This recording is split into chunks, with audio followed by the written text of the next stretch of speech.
story about diet soft drinks, and that there is some concern that diet soft drinks are in some way related. There is an association between depression and people who use diet drinks. Now, it made me start to think, now, is it something in the drink, or is it a chicken and egg thing where you go, well, maybe it's the people who choose diet, there's other things going on there. Right. But then I stopped to think that I've been drinking diet stuff since I was since Tab. I was a big fan of Tab. Yeah, I was always a Fresca guy. We'd have those debates when we were kids. But yeah, I like Fresca. I like Fresca a lot too. So diet right. Mm-hmm. And now it's a study that involved more than 250,000 people. Good Lord. Yeah. They studied everybody. Yeah. They looked at participants' consumption of different drinks, and these were adults, too. It's interesting. These are 50 to 71-year-olds.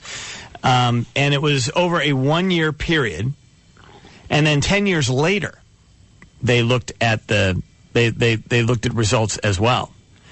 And they found that those who drank more than 4 cans or cups per day of any kind of soda were 30% more likely to develop depression than non-soda drinkers.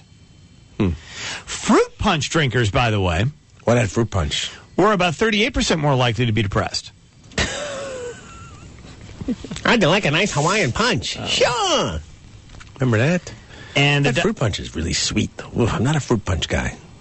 And those who drank diet sodas had a 31% greater risk of depression than non-soda drinkers, compared to 22% greater risk for those who drank regular sodas. The worst, though, it's diet fruit punch drinkers. Wow. The diet fruit punch drinkers, they had a 51% greater risk compared to those who didn't touch the stuff at all. Gene Alves is with the Rush University Medical Center. And, Gene, what do you make of this? Well, I'm glad earlier you used that word association when it comes to diet and risk of depression, because this study was interesting, and I'm sure piqued a lot of people's interest.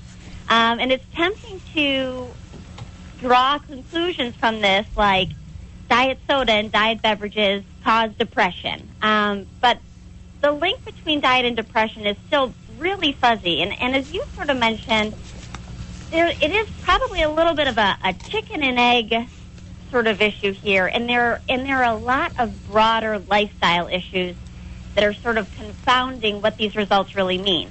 If anything, what a study like this probably starts to poke at is the link between weight and depression, which is much better established. And we're starting to get a sense of how sugar-sweetened beverages and diet beverages impact our appetite and our weight. And we know that nearly 1 in 4 obese Americans are diagnosed with depression, which is significantly higher than those who are at a normal weight. And that also is a little bit of a chicken and egg, too, right? Because it's unclear whether they're depressed because they're overweight or they're overweight because they're depressed. Oh, absolutely. And most likely it's just a vicious cycle. Very interesting. Now, the coffee drinkers fared great in this. Really? Coffee drinkers, it turns out, actually have a lower rate. And these are for people who drank 4 cups of coffee per day.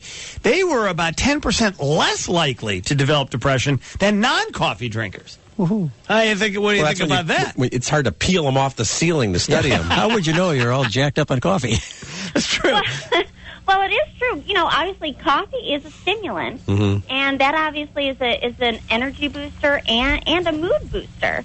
And again, I think there's also something to be said for that the lifestyle and the potential sort of weight implications here too, because we're not talking about coffee that is loaded with lots of cream and sugar.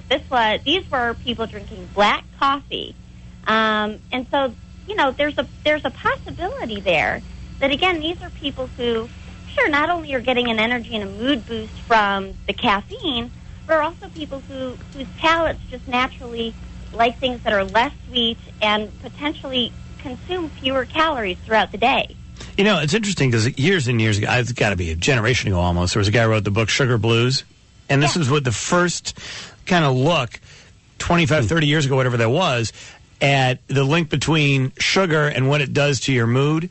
And now, after decades now of people talking about the impact of sugar on, glycemic index and all those kinds of things, and how it affects your behavior, people are really starting to take seriously all of that stuff, right? Sure. And I think they should, because you can see that. And I'm not advocating people completely cut it out, but you got to be cognizant of it, because it's a very powerful compound.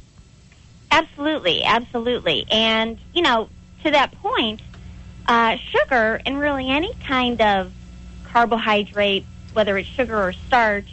So think, something like a sugar-sweetened beverage versus pretzels or potato chips. All of those would be carbohydrates.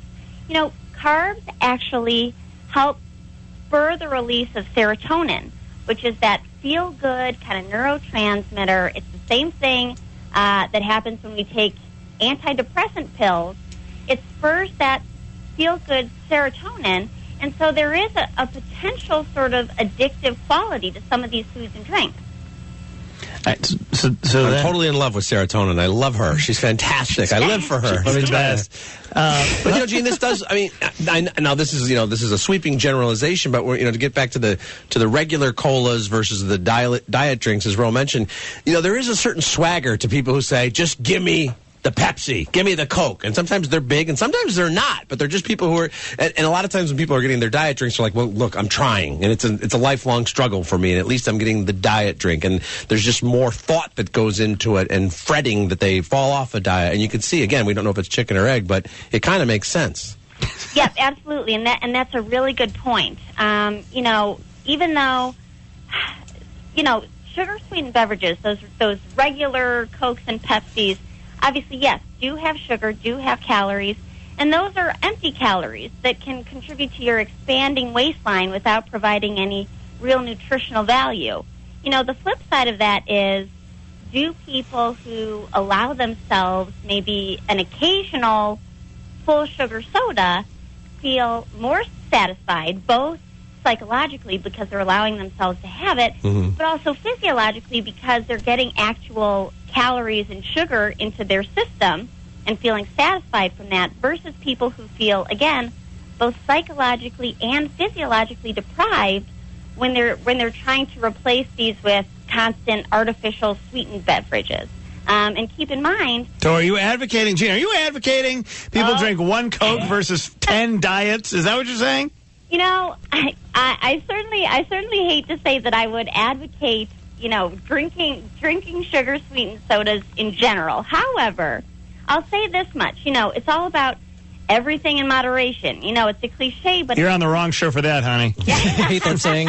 Wow. Yeah. It's a cliche, but it's a cliche for a reason. And if you can, I think the bottom line is try to wean yourself off of the super sweet stuff and be able to enjoy the real stuff, whether it's sugar, fat, whatever, but enjoy it in moderation, enjoy it occasionally rather than depriving yourself. All right.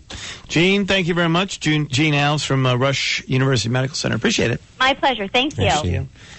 We could have renamed it Sugar Rush University Medical Center just for that segment. Moderation's no fun, though. I don't care for moderation. I have some comments on that right after Christina does the traffic and the weather. We were just talking about this deal with the sugar and the sugary sodas.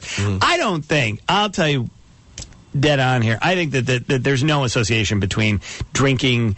I think if you drink more diet stuff, that's the diet stuff itself is going to make you depressed. I don't think it's causing it. I do think your original point that people who are dieting, obviously, that's one of the things they sometimes incorporate, although I think most diets tell you don't even have any diet soda. Right. But you're dealing then with depression and then that kind of roller coaster ride. A lot of people who are consuming diet soda, they're just coming off a diet or they're trying to start a new diet. They're more weight conscious and they're thinking about it and they're dealing with all that. And as I mentioned, like some people I know, they wouldn't drink a diet cola on a bet.